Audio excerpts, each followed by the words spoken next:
કેશોદના લોહાણા સમાજમાં હવે નવા નેતૃત્વની તૈયારીઓ શરૂ થઈ ગઈ છે અને નવી ટીમ સામે સૌથી મોટો પડકાર પણ સ્પષ્ટ થઈ ગયો છે। કેશોદ ખાતે શ્રી લોહાણા મહાજનની સાધારણ સભામાં નવા ટ્રસ્ટ મંડળની ચૂંટણી પ્રક્રિયાનો સત્તાવાર પ્રારંભ કરવામાં આવ્યો છે। આ માટે 7 સભ્યોની ચૂંટણી સમિતિની રચના કરવામાં આવી છે, જે આગામી 23 ઓગસ્ટ સુધીમાં પારદર્શક અને શાંતિપૂર્ણ રીતે ચૂંટણી પૂર્ણ કરશે।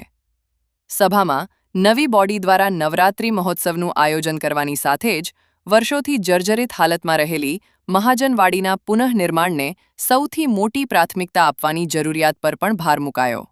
હવે જોઈએ આ અંગેનો વિશેષ અહેવાલ। ડોક્ટર સ્નેહલ તન્ના, લોહાણા મહાજન કેશોદ। લોહાણા મહાજન કેશોદનું એક બંધારણ ચેરિટી કમિશનરમાંથી મંજૂર થઈને આવ્યું છે।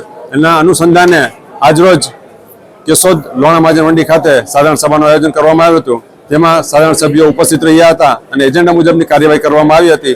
કેટલા સભ્યો નોંધણી થયા ઉપરાંત ચૂંટણી સમિતિની રચના કરવામાં આવી, 7 સભ્યોને નિયુક્ત કરેલા છે અને સાધારણ સભાએ તેમને અનુમોદન આપેલું છે અને તારીખ 23 ઓગસ્ટ 2026 સુધીમાં એ લોહાણા સમાજ કેશોદની ચૂંટણી આટોપાઈ જાય, સુંદર રીતે તટસ્થ રીતે લોકશાહીની ઢબે ચૂંટણી આટોપાઈ જાય તેવું ચૂંટણી સમિતિએ પણ જાહેર કરેલું છે।